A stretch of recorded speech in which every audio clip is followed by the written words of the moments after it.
بسم اللہ الرحمن الرحیم الحمد للہ رب العالمین والصلاة والسلام على اشرف الانبیاء والمرسلین وعلى آلہ وصحبہ اجمعین اما بعد قال اللہ تعالی انا نحن نزلنا الذکر وانا له لحافظون۔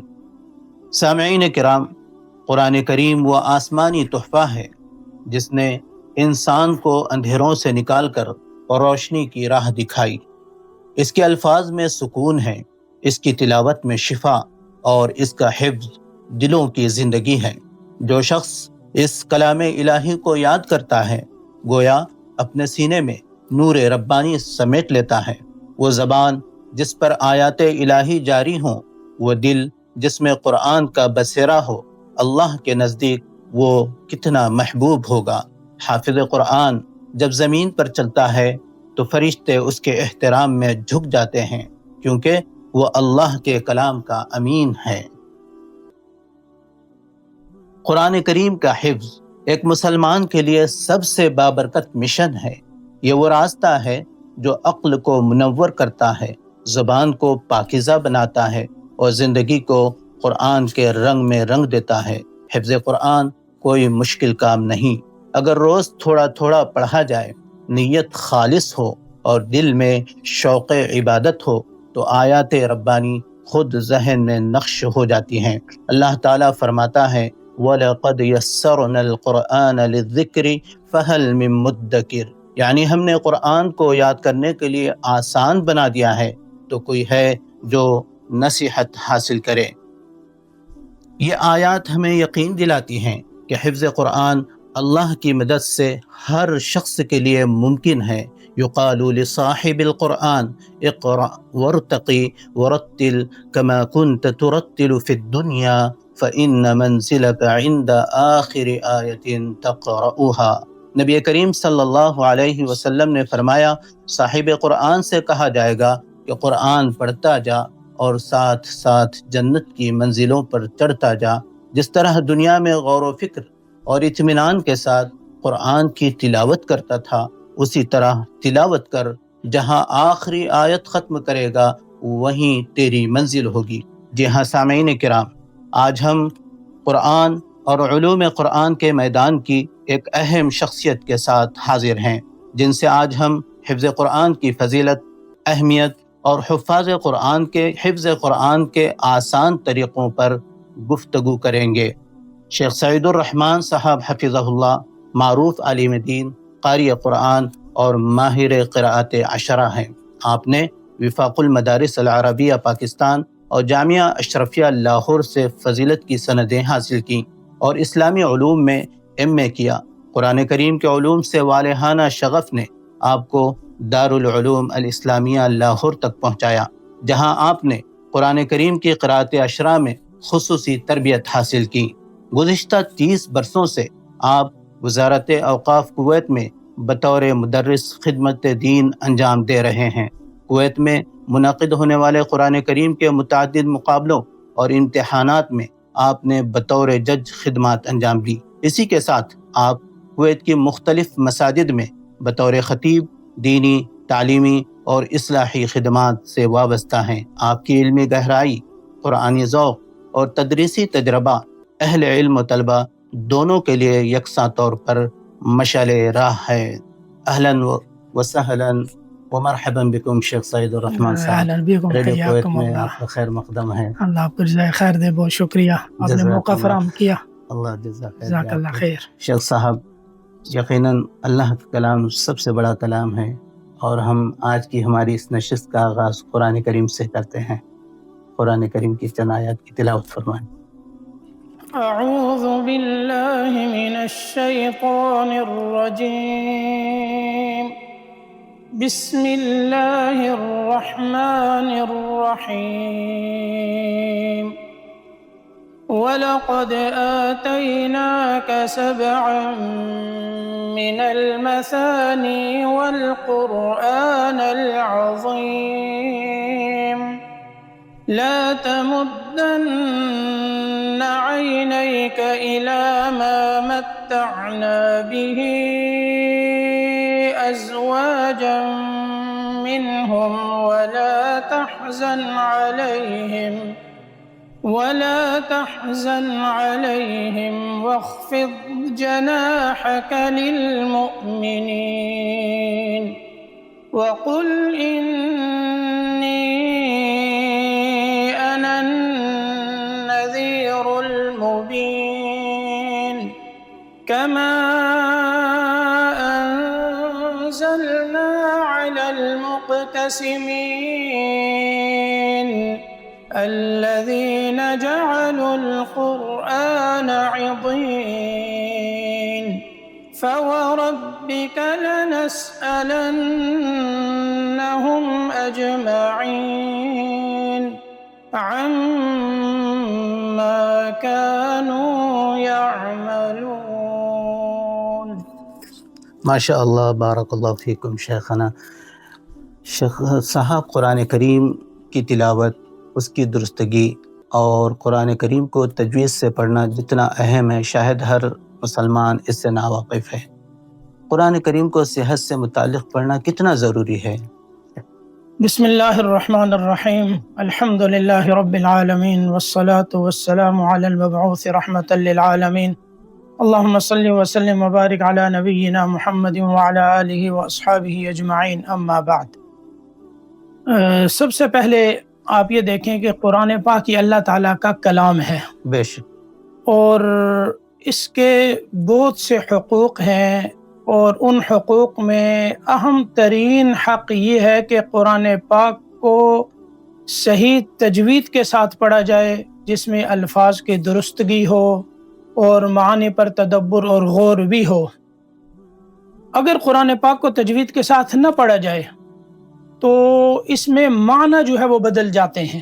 بے شک، بس اوقات معنی میں ایسی تبدیلی آتی ہے کہ اگر نماز میں اس طرح پڑھا جائے تو نماز بھی فاسد ہو جاتی ہے. اور اللہ تعالیٰ نے ارشاد فرمایا الذین آتیناہم الکتاب یتلونہ حق تلاوتہ، کہ جن کو ہم نے کتاب دی وہ اس کی تلاوت اس طرح کرتے ہیں جس طرح کے تلاوت کا حق ہے. ماشاءاللہ. اور حقوق میں یہ حق اہم ہے کہ اس کو تجوید کے ساتھ صحیح طور پر جو ہے وہ پڑھا جائے. اسی طرح امام جزری رحمہ اللہ تعالی نے تجوید کے ساتھ پڑھنا اور تجوید کے علوم کو حاصل کرنے کے بارے میں ارشاد فرمایا والأخذ بالتجوید حتم لازم من لم يجود القرآن آثم لأنه به الإله أنزل وهكذا منه إلينا وصل. کہ تجوید کا حاصل کرنا، اسی طرح تجوید کے ساتھ قرآن پاک کو پڑھنا یہ انتہائی ضروری ہے. کیوں؟ فرمایا جو قرآن پاک کو تجوید کے ساتھ نہیں پڑھتا وہ گنہگار ہوتا ہے. لأنه به الإله أنزل، گنہگار کیوں ہوتا ہے؟ اس لیے کہ اللہ تعالیٰ نے قرآن پاک کو تجوید کے ساتھ اتارا ہے. وَهَكَذَا مِنْهُ إِلَيْنَا وَصَلَا، اللہ کی طرف سے ہم تک یہ قرآن اسی تجوید کے ساتھ پہنچا ہے. تو جب قرآن پاک تجوید کے ساتھ اترا، تجوید کے ساتھ پڑھا گیا، تجوید کے ساتھ منتقل ہوا، اور ہم تک یہ قرآن اسی طرح پہنچا ہے جس طرح اللہ تعالیٰ نے جبریل کو دیا. جبریل لے کے آئے، آپ صلی اللہ تعالیٰ علیہ وسلم نے پڑھ کر آگے صحابہ کو سنایا، انہوں نے محفوظ کیا، اور آج تک محفوظ ہو رہا ہے اور قیامت تک محفوظ سینہ بسینہ منتقل، سینہ بسینہ منتقل ہو رہا ہے. یہ کیسٹوں سے اور کلپس سے شاید منتقل نہیں ہوا قرآن، جیسا آج لوگوں میں عام ہے کہ بہت سارے ہمارے جو بھائی ہیں تو وہ صرف ڈیپینڈ کرتے ہیں کہ ویڈیوز سن لیتے ہیں، کلپس سن لیتے ہیں اور اسی طرح نقل کرنے لگتے ہیں. آپ کی بات بالکل درست ہے، اور یہ آپ نے بیچ میں بہت اچھا سوال کیا. اصل قرآن پاک جو ہے وہ تلقی سے آتا ہے، کہ اپنے استاد کے سامنے بیٹھ کر اس کو سیکھنا. صرف سننے سے آپ نہ تو تجوید حاصل کر سکتے ہیں نہ سمجھ سکتے ہیں، اس لیے کہ الفاظ کو ادا کس طرح سے کرنا ہے، کون سے حروف ہیں، کہاں سے ادا ہو رہے ہیں، ان کے مخارج کیا ہیں، ان کی صفات کیا ہیں، ہونٹوں سے کون کون سے حروف ادا ہوتے ہیں، ہونٹوں کو کس طرح سے بنانا چاہیے، ہونٹوں کے اندر والا حصہ کون سا ہے، خشکی والے سے کون سے ادا ہوتے ہیں، تری والے سے کون سے ادا ہوتے ہیں. تو یہ ساری چیزیں اس وقت حاصل ہوتی ہیں جب انسان اپنے شیخ کے سامنے، استاد کے سامنے بیٹھ کر جو ہے اس کو حاصل کرتا ہے. ماشاءاللہ. تو اس لیے جب تک استاد کے سامنے نہ بیٹھے اور وہ نہ سیکھے تو یہ قرآن نہیں آتا. قرآن آیا ہے تلقی سے، ایک دوسرے کے یعنی اپنے اساتذہ کے سامنے بیٹھ کر پڑھنا، اس کو سیکھنا، جیسے استاد بتا رہے ہیں اس کے مطابق پڑھنا، یہ ہے اصل قرآن. اسی کو کہتے ہیں جیسے سند جو متصل ہوتی ہے، اجازہ اور سند جو ملتی ہے، وہ اس لیے ملتی ہے کہ اپنے اساتذہ کے سامنے انسان بیٹھ کر جو ہے اس کو پڑھتا ہے. اور اسی طرح اللہ تعالیٰ نے فرمایا وَرَتَّلْنَاهُ تَرْتِيلًا، ہم نے اس کو ترتیل کے ساتھ اتارا. اور اللہ تعالیٰ نے قرآن پاک میں فرمایا وَرَتِّلِ الْقُرْآنَ تَرْتِيلًا، قرآن پاک کو ترتیل کے ساتھ یعنی ٹھہر ٹھہر کر اطمینان کے ساتھ صاف صاف قرآن پاک کی تلاوت کرو.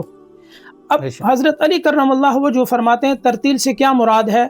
وہ تجوید الحروف و معرفت الوقوف، یعنی حروف کی تجوید اور وقوف کی معرفت کا نام جو ہے یہ ترتیل ہے، تو اسی کو تجوید کہتے ہیں. تو اللہ تعالیٰ نے اس کا حکم دیا. اب اگر قرآن پاک کو تجوید کے خلاف پڑھیں گے تو یہ لحن کہلاتا ہے. اچھا، اس کی کوئی مثالیں دیں گے آپ؟ جیسے غلط جو لوگ پڑھتے ہیں. میں دے رہا ہوں. اب قرآن پاک کو اب مثال کے طور پر تجوید کے خلاف پڑھتے ہیں تو لحن. اب یہ دو طرح کی لحن کہتے ہیں غلطی کو. ایک غلطی وہ ہوتی ہے جو بالکل واضح ہے، کھلی ہے، اس کو عام آدمی بھی سمجھتا ہے. ایک غلطی وہ ہے جس کو ماہرین سمجھتے ہیں، وہ لحن خفی کہلاتی ہے. اب لحن جلی جو ہے، بہت سے بچے ہمارے پاس آتے ہیں پڑھنے کے لیے، ان کے اندر یہ غلطیاں موجود ہوتی ہیں. بڑوں کو ہم نے سنا یعنی بڑے حضرات سے، ان کے اندر یہ غلطیاں موجود ہوتی ہیں. اور یہ لحن جلی جو ہے یہ واضح غلطی، مثال کے طور پر لفظ کو لفظ سے بدل دینا. جیسے الحمد ہا ہے، اس کی جگہ ہا پڑھ دیا الحمد، تو لفظ کو لفظ سے بدل دیا، میننگ چینج ہو جائے گی. ہاں بالکل. اسی طرح زبر اور زیر یعنی حرکات اور سکنات میں غلطی، دوسری قسم اس کی یہ ہے کہ حرکات اور سکنات، جیسے صراط الذین انعمت علیہم، اب یہاں کو یہ پڑھ دے صراط الذین انعمت علیہم تو معنی کہاں سے کہاں چلا گیا؟ جائیں گے پورے معنی بدل جائیں گے. بالکل، صرف زبر اور زیر پر ڈیپینڈ ہے. بالکل. دیکھیں حرکات اور سکنات میں تبدیلی سے کتنا بڑا معنی، انعمت آپ نے انعام کیا، انعمت میں نے انعام کیا، تو معنی بدل گئے. اسی طرح کسی لفظ کو بڑھا دینا یا کسی کو گھٹا دینا، یعنی جس لفظ کو بڑھانا نہیں، زبر کو بڑھا دیا، جیسے لم یلد میں لم یالد پڑھ لیتے ہیں، بے شک، یا لفظ کو گھٹا دیا ولم یولد میں ولم یولد. اب بچے آتے ہیں ہمارے پاس، پڑھتے ہیں، سناتے ہیں، اب یہ کیونکہ سورت ان کی زبان پہ زیادہ جاری ہوتی ہے تو یہاں یہ غلطی وہ کر جاتے ہیں، لم یالد پڑھ جاتے ہیں اور ولم یولد پڑھ جاتے ہیں. تو یہ لحن جلی ہے، ہر ایک کو پتہ ہے. اتنی ہلکی سی غلطی ہے لیکن اس کے میننگ بھی چینج ہو گئے اور اس کا مراد جو مطلب مفہوم ہے وہ بھی بدل جاتا ہے، وہ بھی بدل گیا، حق ادا نہیں ہو رہا، حق ادا نہیں ہوا. یہ لحن جلی ہے. اب اسی طرح مخفف حرف کو مشدد پڑھ دیا یا مشدد کو مخفف پڑھ دیا، جیسے یزکا وما یدریک لعلہ یزکا، یزکا کو یزکا پڑھ دیا، یعنی زا کے اوپر زبر پڑھ دی، شد چھوڑ دی. او یذکرو، یذکرو پڑھ دیا. تو یہ جو ہے، یہ جو غلطیاں ہیں یہ لحن جلی کہلاتی ہیں. اور اس میں علماء فرماتے ہیں کہ اس طرح قرآن پاک پڑھنا حرام ہے، یہ اس کا حکم ہے کہ یہ حرام ہے لحن جلی. اس کی درستگی بہت ضروری ہے. اس کی درستگی کے لیے ظاہر بات ہے کہ استاذ کی تربیت ضروری ہے اور استاذ کے سامنے پیش ہونا اور اپنے کو سنانا ضروری ہے. بے شک، اس کا مطلب بے شک بے شک سننے سے ناکافی ہے اور یہ غلطیاں ہو سکتی ہیں عموماً. جی ہوتی ہیں. جی شیخ صاحب، ماشاءاللہ آپ نے بتایا کہ قرآن کریم کو صحت سے پڑھنا، درست طریقے سے پڑھنا کتنا ضروری ہے اور کتنا اہم ہے. حفظ قرآن کریم، میں نے سنا ہے ہمارے اورنگزیب رحمۃ اللہ علیہ، اورنگزیب رحمۃ اللہ علیہ نے 60 برس کی عمر میں حفظ قرآن کیا تھا. ہاں، لیکن انہوں نے جب اصل میں ان کے بیٹے نے حفظ قرآن کیا تھا، اورنگزیب رحمۃ اللہ علیہ کے بیٹے نے، تو انہوں نے مٹھائی اپنے والد کو بھیجی تھی، ماشاءاللہ، شاہ جہاں کو. تو شاہ جہاں نے اس وقت کہا تھا کہ مجھے کیا خوشی ہوگی، اس کے تو والد کو تاج پہنایا جائے گا. حفظ قرآن میرے بیٹے کے بیٹے نے کیا ہے تو اس کے والد کو تاج پہنایا جائے گا، مجھے اس سے کیا خوشی ہوگی. تو جب یہ بات اورنگزیب رحمۃ اللہ علیہ کو معلوم ہوئی اور وہ عمر دراز تھے تو انہوں نے پھر 60 برس کی عمر میں، اتنی بڑی عمر میں حفظ قرآن خود کیا اور اپنے والد کو مٹھائی دی. یہ قصہ کتنا صحیح ہے، لیکن یہ بات تو صحیح ہے کہ اورنگزیب رحمۃ اللہ علیہ کا قرآن کریم سے بہت زیادہ لگاؤ تھا اور وہ قرآن کریم کو ہاتھ سے لکھا کرتے تھے اور مکہ مکرمہ مدینہ منورہ بھیجا کرتے تھے. تو قرآن کریم کے حفظ کی کتنی فضیلت ہے. بے شک قرآن پاک جو ہے، دیکھیں یہ اللہ تعالیٰ کا کلام ہے اور کلام کی نسبت ہوتی ہے متکلم کی طرف، یعنی جس شان کا متکلم ہے اسی شان کا اس کا کلام ہے. اگر متکلم ادنا درجے کا ہے اس کا کلام بھی اسی درجے کا ہے، متکلم اعلیٰ ہے تو اس کے کلام کی وقت بڑھ جاتی ہے، اور اعلیٰ ہے تو اس کے کلام کی وقت بڑھ جاتی ہے۔ اب قرآن پاک یہ تو اللہ کا کلام ہے، تو جس طرح اللہ کی شان سب سے اعلیٰ ہے، افضل ہے، ارفع ہے، اکبر ہے، اللہ کا کلام بھی اسی طرح اعلیٰ اور ارفع ہے، کیونکہ اس کی شان بڑھ جاتی ہے۔ اور اسی طرح قرآن پاک جو ہے احادیث میں بہت سے فضائل آئے ہیں۔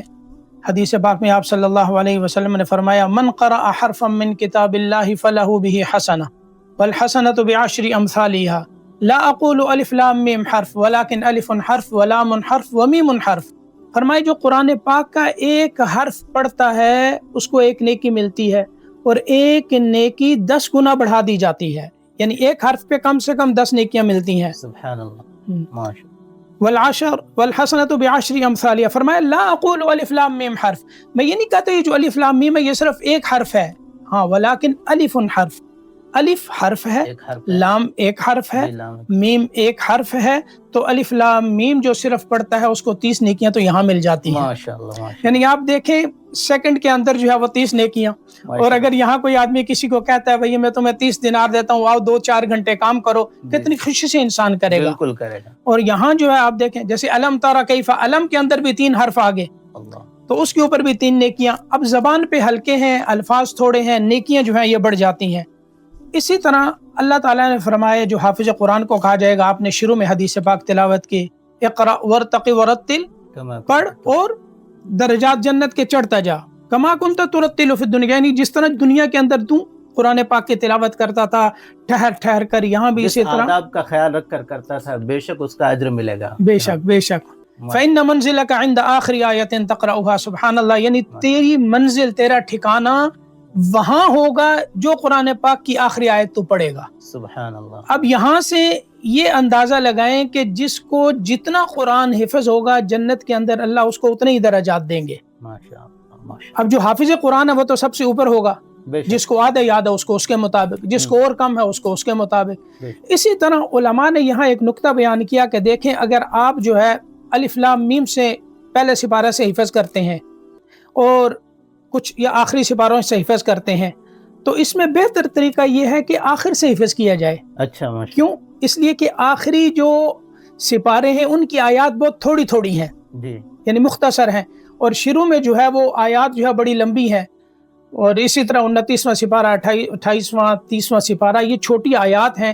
تو ان سپاروں کی آیات کو ملایا جائے اور سورۃ بقرہ سے لے کر تقریباً سورۃ انفال تک اتنی آیات بنتی ہیں جتنی ان 2-3 سپاروں کی بنتی ہیں۔ سبحان اللہ، یہ بہت اہم بات بتائی آپ نے۔ جی، تو یہ جو ہے اس میں یہ کہتے ہیں کہ پہلے یہ یاد کر لے انسان، تاکہ یہ ہے کہ آخرت کے درجات جو ہے اس کو ملتے رہیں۔ اس فکر کے ساتھ حفظ قرآن کوئی کرتا نہیں عموماً، جیسے یہ تو کام تھا کہ استاذ کا آپ نے بتایا، کتنی اہم یعنی قیمتی چیز بتائی کہ ہم موازنہ کریں آیتوں کا، تو جتنی آیتیں زیادہ ہوگی اس کے حساب سے آپ کو اجر ملے گا، ماشاءاللہ، اور جنت کے درجات ملیں گے، ماشاءاللہ، سبحان اللہ۔ اب اسی طرح جو ہے قیامت کے دن جو حافظ قرآن اس کے والدین کے بارے میں فرمایا البس والداہ تاجا یوم القیامت ضوءہ احسن من ضوء الشمس، اس کے والدین کو تاج پہنایا جائے گا، اس کی جو روشنی ہے وہ سورج کی روشنی سے بھی اچھی اور زیادہ ہوگی، تو یہ والدین کا حال ہے، تو خود حافظ قرآن کا کیا حال ہوگا۔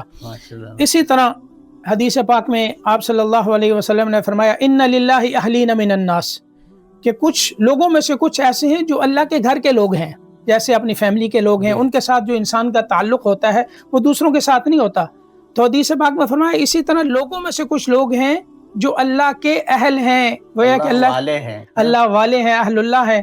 تو صحابہ نے پوچھا وہ کون ہے یا رسول اللہ؟ آپ نے فرمایا اہل القرآن ہم اہل اللہ وخاصتہ، وہ اہل قرآن ہیں جو اللہ والے ہیں اور اللہ کے خواص میں سے ہیں۔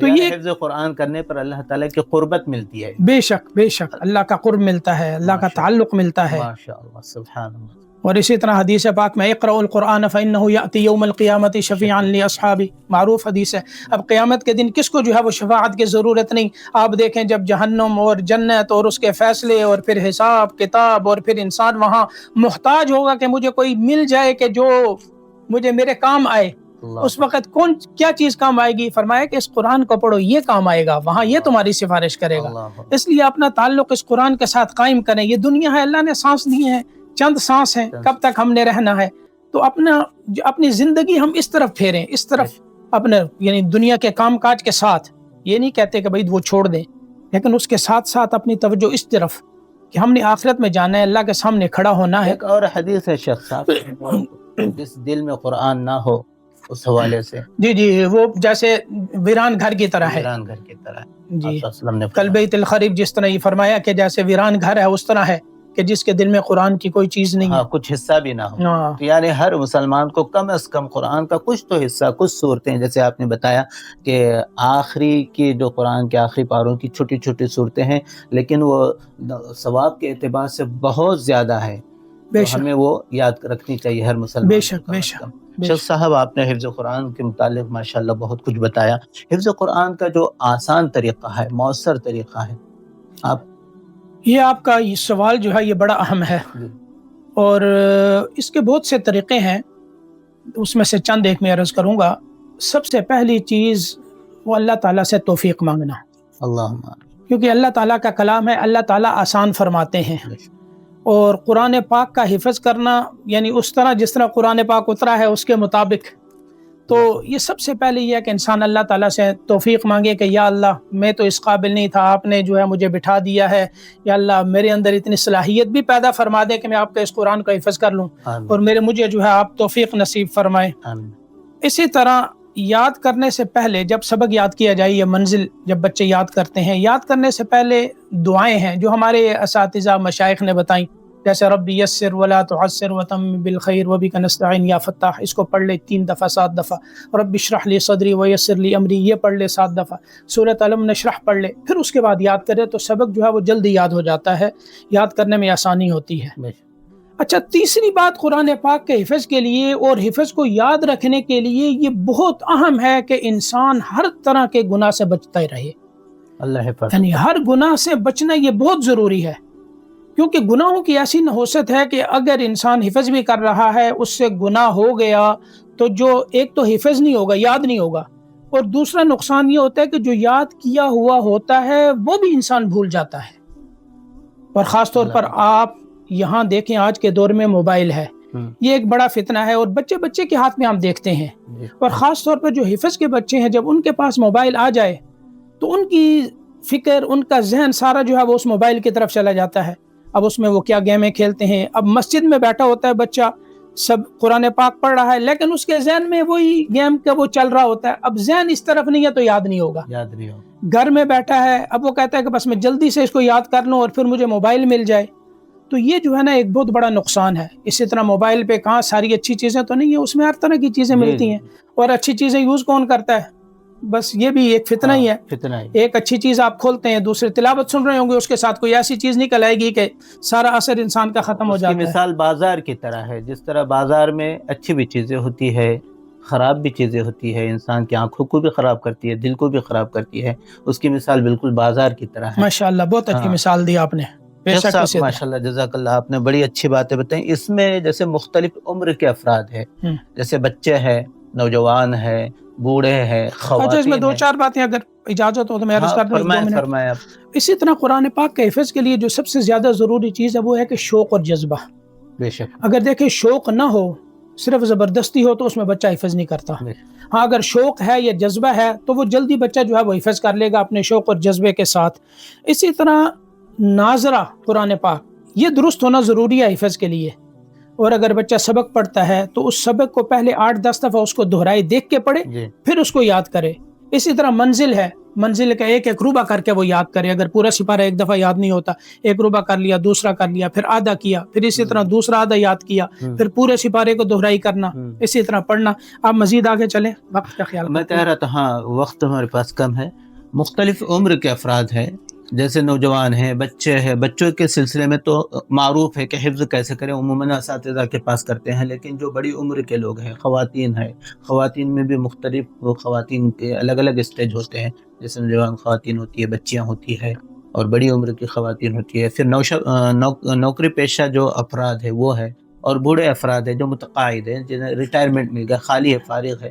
اب یہ لوگوں کے پاس وقت تو بہت رہتا ہے، لیکن وہ حفظ قرآن کیسے کرے؟ وہ اپنے اصل میں یہاں جو ہے یہ آپ کا ایک اچھا سوال ہے کہ اس میں کویت کے اندر جو ہے یہ ہر طرح کا ماحول موجود ہے. جی اس میں خواتین کے لیے بھی ہے، بچیوں کے لیے بھی ہے، بچوں کے لیے بھی ہے، بڑوں کے لیے بھی ہے، مختلف ادارے ہیں.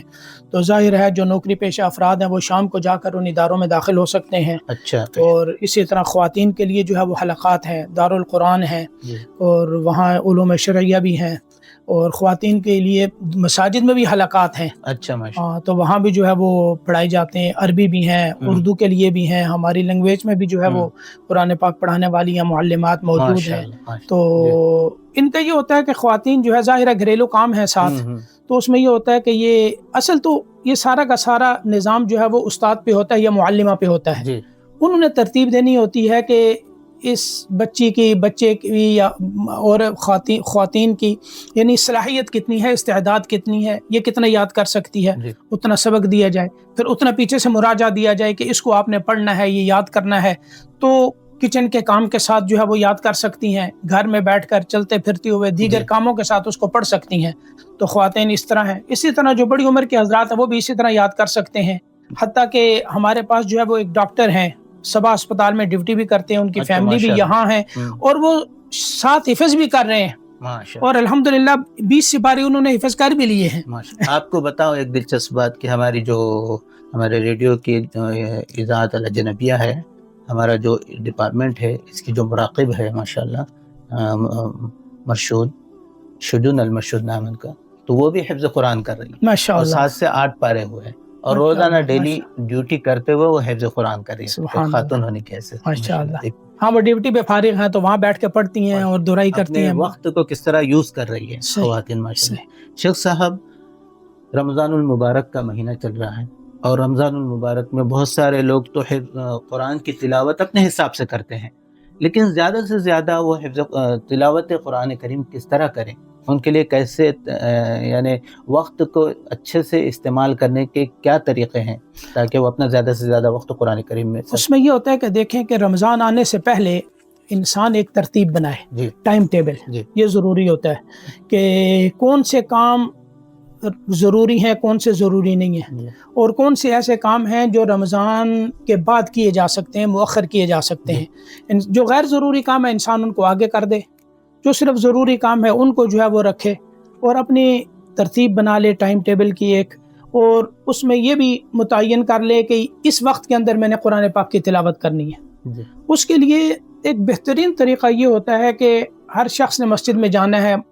مردوں نے مسجد میں جاتے ہیں، بچے مسجد میں جاتے ہیں، نوجوان سارے مسجد میں. رمضان میں تو تقریباً مساجد بھری ہوتی ہیں. تو اذان کے وقت تو جانا ہی جانا ہے، تو اذان سے 10 منٹ پہلے چلے جائیں، تو وہاں بیٹھیں، وہاں نماز پڑھیں، اذان ہوتی ہے سنتے پڑھیں، پھر جو وقت ملتا ہے ہر نماز کے وقت اس میں تلاوت کریں، کچھ نہ کچھ حصہ ضرور تلاوت کریں. تو اس میں یہ ہے کہ ربع سپارہ بھی کر سکتے ہیں، آدھا سپارہ بھی کر سکتے ہیں.